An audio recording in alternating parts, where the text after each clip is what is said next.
দুর্গাপুর মহকুমা হাসপাতালে জলাতঙ্কের ভ্যাকসিন মিলছে না, এমন অভিযোগ তুলে সোমবার হাসপাতালের গেট অবরোধ করে বিক্ষোভ দেখান অনেকে।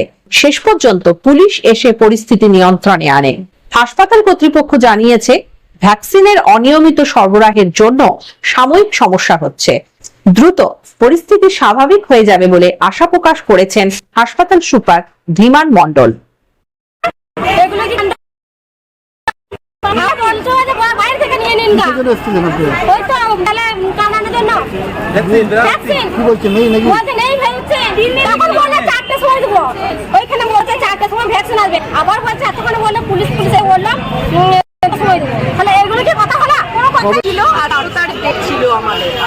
এসছি সামনে লিখে রেখেছে ভ্যাকসিন নেই, মানে ইঞ্জেকশন নেই আজকে। তারপরে জিজ্ঞাসা করলাম, উনি বলছে কি 40 নম্বর ঘরে যান। 40 নম্বর ঘরে গেছি, বলছে ভ্যাকসিন নেই।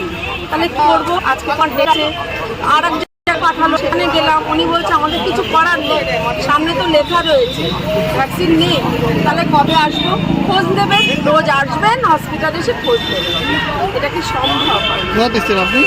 আমি কবিগুরু 1 নম্বরে। কদিন ধরে ভ্যাকসিন নাকি জানেন? আমার 15 এবং মানুষের মধ্যে একটা খুব দানা বেঁধেছিল, কি কারণ? বেশি ভ্যাকসিনের এআরবি এখন একটু ইরেগুলার সাপ্লাই আছে। ইরেগুলার সাপ্লাইয়ের জন্য আমাদের টাইমটা আমরা মেনটেন করতে পারছি না। ভ্যাকসিন আমাদের অ্যারেঞ্জ হয়ে গেছে, আমরা ভ্যাকসিন দিতে পারবো, সকাল দিতে পারলাম না, সেটা দুপুর থেকে শুরু হবে। সেটা যে কতদিন ধরে এই সমস্যাটা চলছে, মানে ছিল না কতদিন ধরে?